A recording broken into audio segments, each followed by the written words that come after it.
Mtu ambaye ameitazama siku ya jana namna timu inavyocheza na mazingira yalivyo, nataka nizungumze. Kuna vitu kama vitatu ambavyo nimeviona vinatafasiri hichi kitu ambacho umekizungumza, kwa maana kwamba ukiwatazama Simba Sport Club kwa sasa hivi timu imekwenda kwenye msimu mpya, na ilikuwa pre-season tuliona ilikuwa Rwanda imeperform kwa kiwango kikubwa. Wakati ipo Rwanda kulikuwa kuna mabadiliko ya uchezaji. Wako wachezaji wageni walikuwa wanapatiwa nafasi, walikuwa wanacheza. Tuliona kucheza kwenye mashindano ya Kagame, lakini bahati mbaya zaidi hawakuweza kufika mbali ili kutengeneza mazingira makubwa ya kuja na lile taji. Lakini baadaye wamerudi Tanzania, wakaja wakafikia kwenye mechi nzito zaidi ya Dar es Salaam Derby, kwa maana zidi ya Dar es Salaam Africans. Tumeona mechi ilivyokuwa, walicheza dakika 20, dakika 80 wakazidiwa. Baada ya kuzidiwa tukaona akafungwa goli moja, goli la Alberto Kangwanda, goli la kichwa free head ambayo iliweza kumshinda Kasari na kuingia kwenye kimia. Kwenye mechi zidi ya Kagera, mechi ambayo Simba ilianza na kikosi, na kwa mujibu wa swali lako ulioniuliza, wageni wengi wameshindwa kupenya kwenye kikosi, wakiwemo akina Bakari Msimu. Tumemwona Kelvin Nation ni mpya kwenye timu, lakini ukiacha hapo Jabari ndio wamekuwa na nafasi kubwa kuingia kwenye squad pamoja na striker la mpira. Nazungumzia Ibrahim Dumbia ambao mara kadhaa ndio wamekuwa wanapata nafasi ya kuingia kwenye timu. Wachezaji wengine sajili mpya wanaendelea kubaki bench. Sasa mwalimu nauliza swali kwamba mwalimu maybe hajapata timu sahihi ya kuweza kuanza, ama wachezaji waliosajiliwa huenda viwango vyao viko chini. Sasa jambo la kwanza ambao mimi nimeliona kwa Simba, moja, Simba bado timu nilivyoichakata kuitazama, bado Simba ilivyoanza msimu, ilivyomaliza msimu uliopita na ilivyoanza kwenye mashindano msimu huu ni Simba mbili tofauti. Mwalimu ameshindwa kuanzia pale alipoishia. Simba ilipoishia wakati ligi inaisha na ilipoanzia, imeanzia sehemu ambayo ni ya chini mno. Manake nini? Sijajua. Kwenye pre-season timu imebadilika, ama zile mbinu alizokuwa anazitengeneza ndani ya uwanja, kwa maana tactical approach, zimeshindwa kuweza kuwa relevant na kikosi kwa namna ambavyo kinaenda. Simba ya sasa hivi iko downwards, yani iko chini zaidi kuliko ilivyokuwa wakati inamaliza ligi. Kwa sababu iko downwards, maana yake nini? Mwalimu ameamua kuchagua kuanza na wachezaji ambao mara kadhaa walikuwa wanapata nafasi ya mara kwa mara kwenye timu, wachezaji ambao kidogo wameshatengeneza combination kwa muda mrefu. Mfano kwenye eneo la flanks unazungumzia namba 11, namba 7. Sasa hivi anayeanza kila mtu anafahamu, kwa maana kwamba mtu ambaye anaanza mara kwa mara ni Anicet Oula, anayeanza mwingine ni Libasege. Hawa ndio wachezaji ambao wana start mara kwa mara, kwa sababu ndio walikuwa wanamaliza. Mtu pekee ambaye alikuwa anaanza kwenye eneo la mbele kama inside number 10 alikuwa ni Limpanzo ambaye anaanzia bench. Na huyu akiwepo kidogo timu naweza kaiona inapambana zaidi. Lakini kwa Simba nilivyoona, jambo la kwanza, timu bado iko nyuma. Iko nyuma kwenye speed, iko nyuma kwenye intensity. Yani intensity ya namna wanavyo approach game, wanacheza taratibu sana. Nilikuwa naangalia ni sawa na kwaya ile naimba, wakati wa kwaya ikiwa naimba pale wanapoelekea mwishoni, kuna sauti huwa zinashuka kwa ajili ya kuashiria kwamba wanakwenda kumaliza wimbo. Ndio Simba inavyocheza, iko chini kwenye speed, iko downward kama nilivyozungumza, kwenye high pressing, kupress kwa ajili ya kuilazimisha timu kufanya makosa, iko chini sana. Na hii maana yake imefanywa kazi kwenye uwanja wa mazoezi, bado haija click out. Ni kama Simba bado iko pre-season, jambo ambalo limewapelekea sasa kwenye mechi nyingi wanaonekana ni kama wachezaji hawana energy. Mwalimu Steve, mimi ninachomwambia kwenye hili, lazima aangalie ili aweze kutoa timu ambayo itakuwa ni bora zaidi kiushindani. Lakini jambo la pili, wachezaji wengi wapya, kwa mujibu wa swali lako ulivyouliza kwa nini wanaanza wachezaji wazawa zaidi.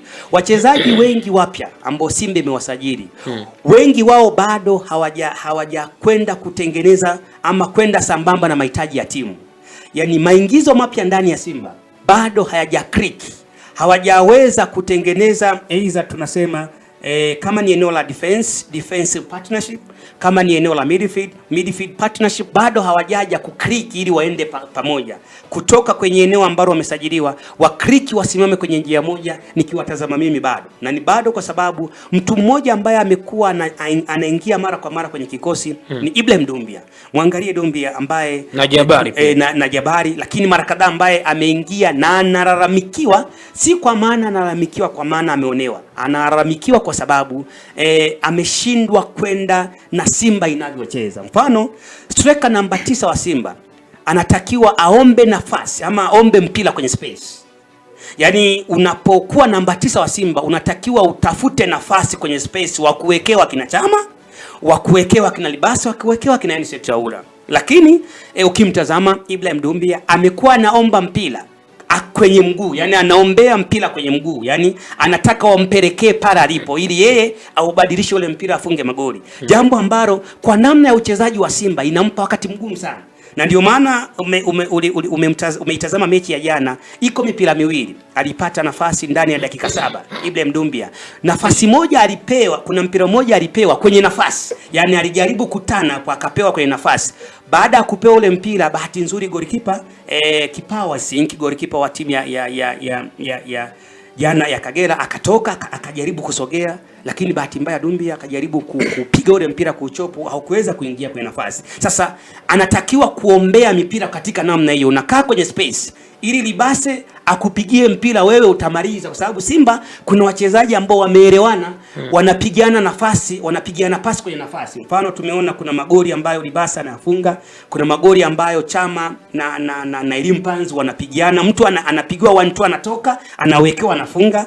Na jana baada ya kuingia Libase uliona, aliingia baada ya kuingia kuna mpira ulipigwa wa pasi ambao pasi mbili kati ya zile pasi ambazo Libasa aliweza kuzicheza jana, kuna pasi moja ambayo ilipigwa katikati pembeni ambao tayari Mpanzu alikuwa ameomba, akaenda kufanya turn up, akamwangalia goalkeeper akampunguza akafunga. Sasa nafasi ya namna ile ambavyo Simba ilikuwa inacheza ni namna ambavyo Doumbia anatakiwa kucheza katika mfumo. Bahati mbaya Doumbia Ibrahim amekuwa ni standing striker, anasimama katikati kusubiri mipira ya kichwa, anasimama katikati kwa ajili ya kuletea mpira hapo. Jambo ambalo unaliona kabisa kwa maana kwamba kama anaendelea kuwa hivyo, hata yeye atakuwa sehemu, atakuwa striker namba 2, hatakuwa anaanza kwa sababu atashindwa kuzalisha kitu.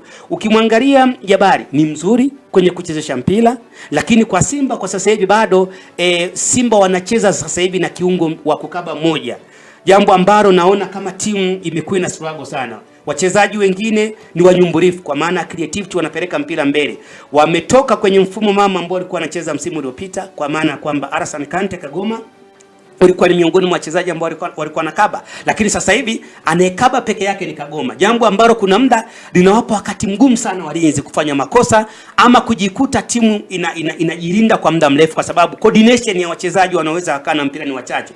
Jabari ni mzuri kwenye kuanzisha mashambulizi, the game restart, kwa maana kwamba ameshapata mpira anaanzisha movement za kwenda mbele, lakini kwa maana kupiga direct pass pia ni mzuri, anaweza akapiga pasi za moja kwa moja kwenda mbele, lakini yeye mwenyewe kwenda kusogea kuongeza idadi ya wachezaji mbele wawe wengi ili aweze kunufaika na second ball kama ambavyo Neo Maema anaweza kanufaika pia.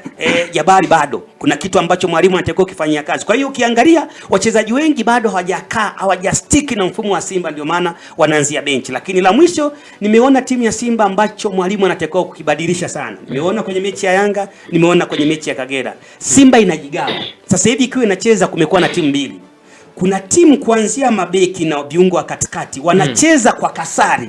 Yaani Simba sio timu tena ambayo imekuwa na coordination ambayo utamuona Tule ama Lushaini wote wakisimama karibu na mstari wa katikati ya uwanja kama wanacheza na timu ndogo ili watengeneze nafasi. Unaiona timu ya Simba kuanzia viungo na mabeki wanawaza zaidi kujilinda. They think more on defensive style. Yaani wanafikiria zaidi kujilinda. Jambo ambalo wanawafanya sasa wachezaji wanaocheza mbele wasiwe wanaona nani yuko mbele. Na ndio maana jana umemwangalia Anicet Chaula alionekana ni kama hana kazi uwanjani. Kila akijaribu kufanya anaonekana kabisa kwamba kazi yake inakuwa haina product. Ziko baadhi ya nafasi nilikuwa naona vijana wakiingia wakipiga cross, anaonekana yuko mbele ni Ibrahim Dumbia peke yake. Maana yake mwalimu anatakiwa kwenda kwenye uwanja wa mazoezi aiunganishe timu kiuchezaji. Isiwe ni timu ambayo iko scattered, imeachana. Yaani zile pattern imeachana sana. Wakati msimu uliokuwa unamalizia uliomalizia, ina maana kwamba wachezaji waliosajiliwa kwenye mfumo mpaka sasa bado